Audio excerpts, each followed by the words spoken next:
Olá pessoal, eu sou a professora Fabiana Freitas e antes de iniciarmos nosso primeiro tema, eu gostaria que pensássemos sobre as palavras fundamentos da docência, que nortearão os nossos estudos nessa unidade.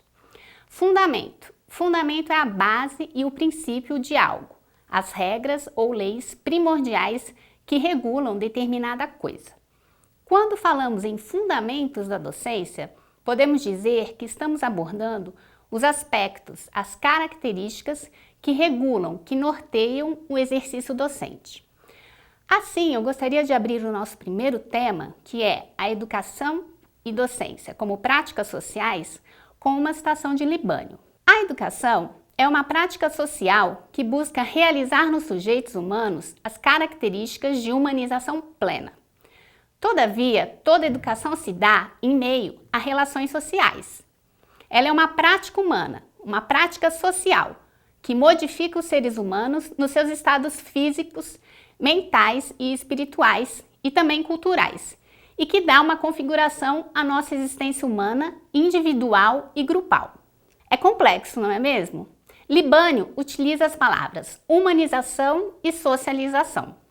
Ele está nos dizendo que a educação interfere, ela afeta o desenvolvimento do homem, tanto na dimensão individual, pessoal, portanto, apresenta este caráter de humanização, como a educação também interfere na dimensão social, indicando o processo de socialização. Desta forma, a educação afeta a maneira como o homem se relaciona com a natureza e a sociedade. Por isso, é fundamental que nós tenhamos como referência determinado contexto de relações em que são estabelecidas entre os grupos e as classes sociais. Deste modo, a prática educativa não ocorre no vazio, e sim em meio a condições concretas de grupos sociais, visando assumir um real significado para todos os envolvidos. Este processo acontece em meio ao diálogo, ao respeito e nas relações criadas pelos princípios da igualdade e da vontade de aprender, e não de hierarquia entre os que sabem e os que não sabem. Até porque nós vivemos em diferentes espaços da vida social para além de toda a escola. Muitas vezes não nos damos conta que todos educam e são educados, todos ensinam e todos aprendem algo. E por que é assim? Porque o processo de aprender, ele ocorre ao longo de toda a nossa vida e por meio das interações que estabelecemos. Além disso, é fundamental termos em mente que a educação é um processo inconcluso, inacabado, para nós, seres humanos. E isso é fundamental para compreender os fundamentos da docência. A prática docente pressupõe um aprendizado contínuo e permanente, porque precisamos dar conta de lidar com os grandes desafios da formação humana na contemporaneidade. Portanto, é preciso lembrar e ter a clareza que a educação assume um compromisso com o processo de socialização dos indivíduos. A socialização contribui com a formação do indivíduo e fortalece a identidade cultural dos mesmos e também de seus grupos. Neste processo, o trabalho docente assume papel fundamental. Até mesmo porque, gente, a educação assume também um caráter cultural. Como processo cultural, a educação ela deve possibilitar que o indivíduo desenvolva suas potencialidades, visando a sua transformação e a transformação social. Quando falamos em cultura, devemos lembrar que existem diferentes processos educativos, uma vez que as culturas mudam em diferentes contextos.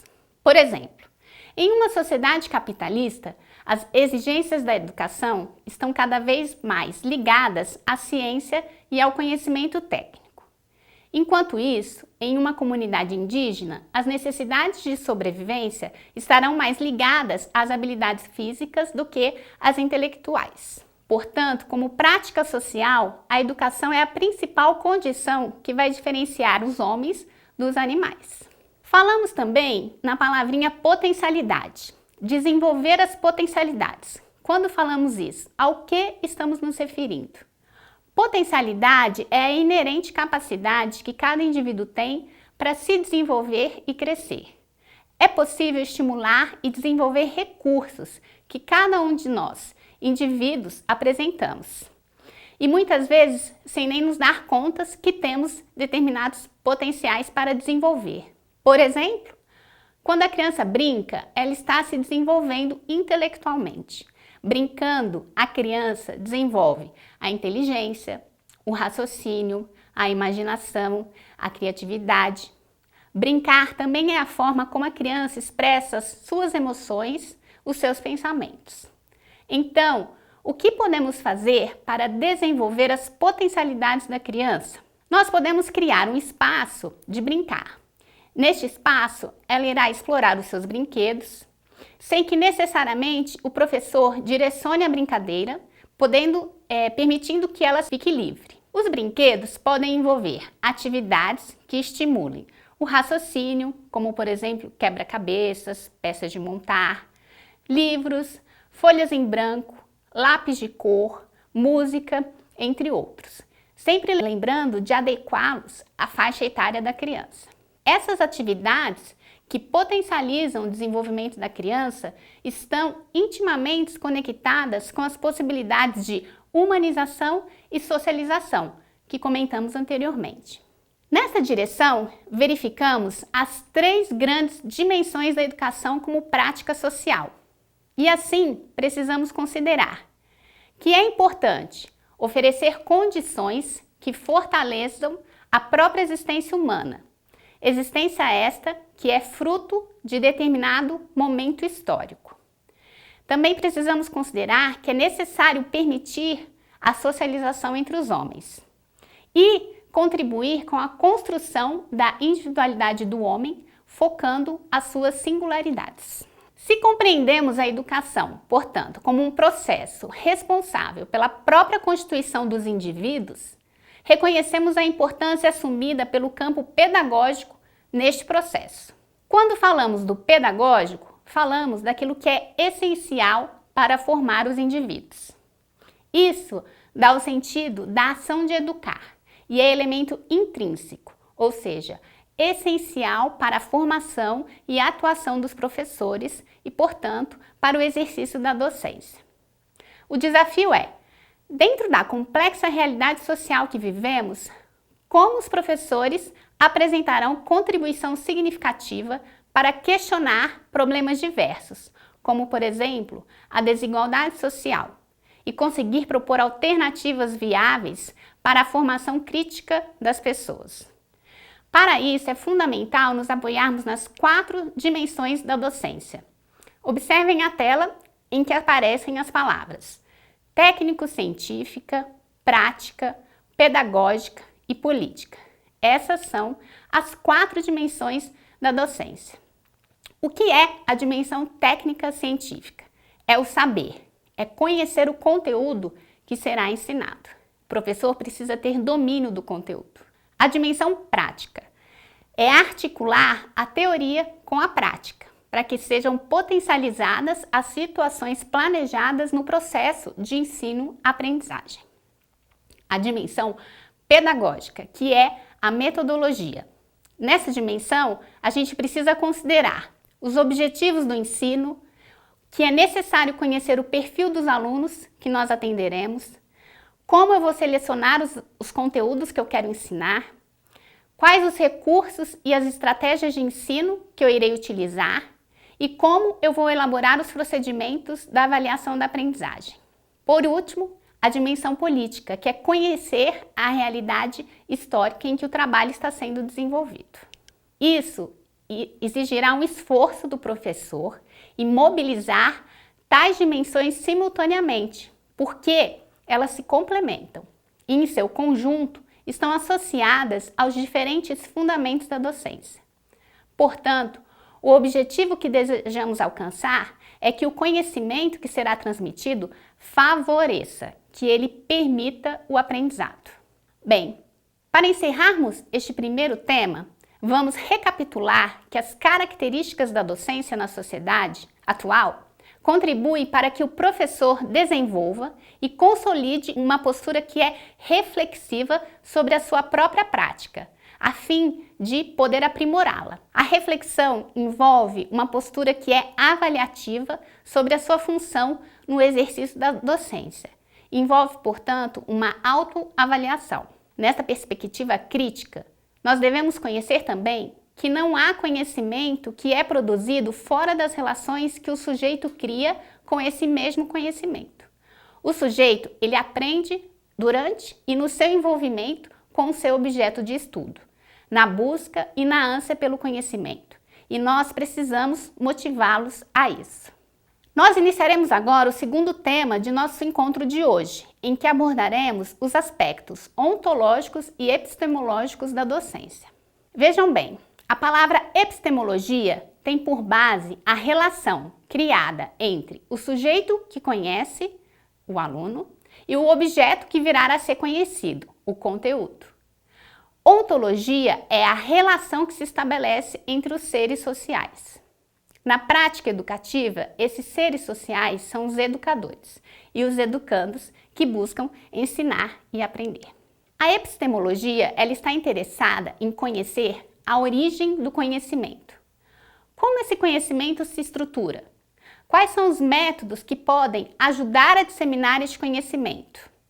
E também reconhece a legitimidade, se há validade neste conhecimento. A ontologia, por sua vez, lida com a natureza e a organização do ser, considerando as suas dimensões pessoal e social. Relacionar estes aspectos, epistemologia e ontologia, implica em fazer uma prática docente de forma crítica e contextualizada. Na prática, isso significa refletir, por exemplo, ao final de uma aula. Qual foi o grau de participação, de envolvimento dos alunos? Eles estavam interessados? Eles estavam participativos ou eles estavam apáticos? O conteúdo estava claro? Mas também é preciso ir além. E o que é ir além? Ir além significa romper paradigmas. Sair do paradigma reprodutivista em direção ao paradigma transformador. O professor assume o papel de mediador da relação que se estabelece entre conhecimento e educando. Gravem bem esta palavra, mediador. No paradigma reprodutivista, o aluno é espectador. Ele está passivo diante da verdade emitida pelo docente, sem fazer questionamentos, sem participar. Já no paradigma transformador, o estudante é tão protagonista quanto o professor. Aqui, neste paradigma, é preciso que haja uma aprendizagem ativa do estudante. O professor assume, portanto, o papel de mediador. Ele é intermediário entre o conteúdo e o educando, favorecendo a aprendizagem, porém, sem impor verdades. O que é mediar? Mediar é facilitar o processo para que a informação se transforme em conhecimento e gere novas aprendizagens. É necessário questionar as experiências educativas que o aluno traz. Todo aluno traz a sua própria bagagem, traz uma história consigo. O professor tem um papel fundamental na construção de novos saberes e ao criar oportunidades para além das situações educativas que transcendam a sala de aula. Ele está, assim, atuando como um mediador no conhecimento. Nessa função, as palavras-chave aqui vão indicar que deveria ocorrer um encontro democrático, afetivo e também efetivo, em que professor e aluno aprendem juntos.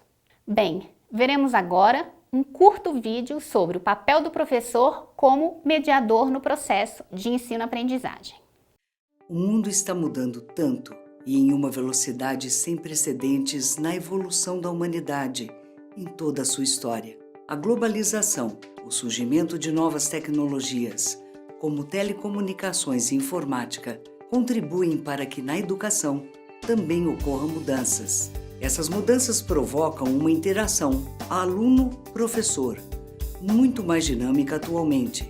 O professor deixa de ser um mero transmissor de conhecimentos para ser mais um orientador, um estimulador dos processos que ajudam os alunos a construírem seus conceitos, valores, atitudes e habilidades, permitindo um crescimento como pessoas, como cidadãos e futuros trabalhadores, através de uma influência verdadeiramente construtivista. A educação deve não apenas formar trabalhadores para a exigência do mercado de trabalho, mas cidadãos críticos, capazes de transformar um mercado de exploração em um mercado que valorize uma mercadoria cada vez mais importante: o conhecimento. Dentro desse conceito, é muito importante levar os educandos a uma compreensão racional do mundo ao seu redor, a um posicionamento de vida isento de preconceitos e superstições e a uma postura mais adequada em relação à sua participação como indivíduo na sociedade em que vive e no ambiente que ocupa. É um trabalho em que o raciocínio e criatividade são recompensados.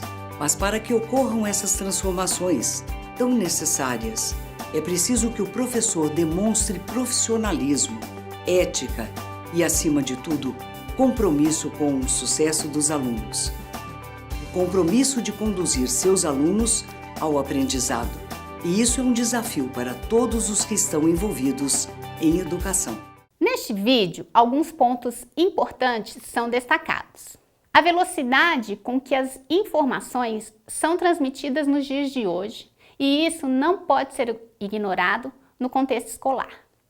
O quanto as novas tecnologias deixam a interação entre aluno e professor muito mais dinâmicas e devem ser inseridas, elas devem ser aproveitadas no processo.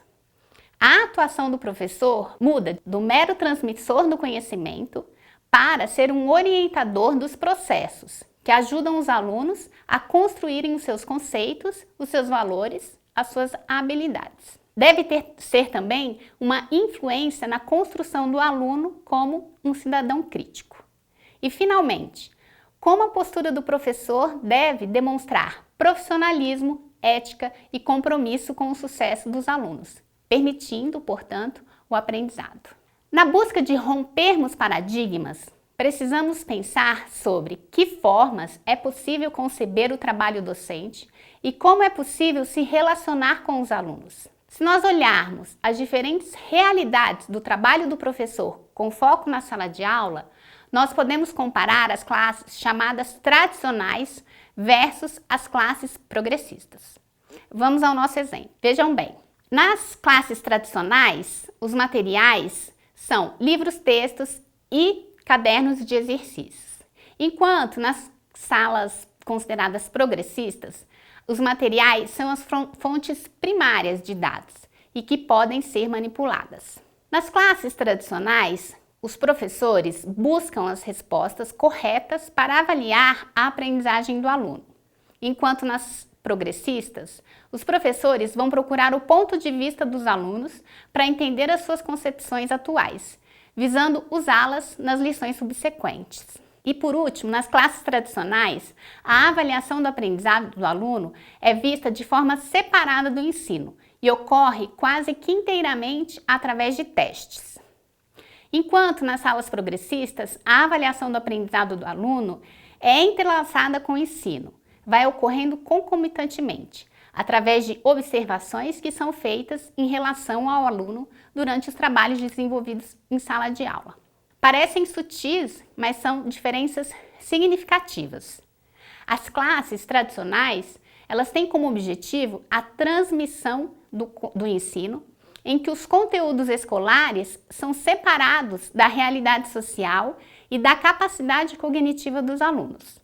A metodologia costuma ser baseada na memorização, o que contribui para uma aprendizagem mecânica, passiva e repetitiva. Por sua vez, nas classes progressistas, a realidade social é analisada de forma crítica.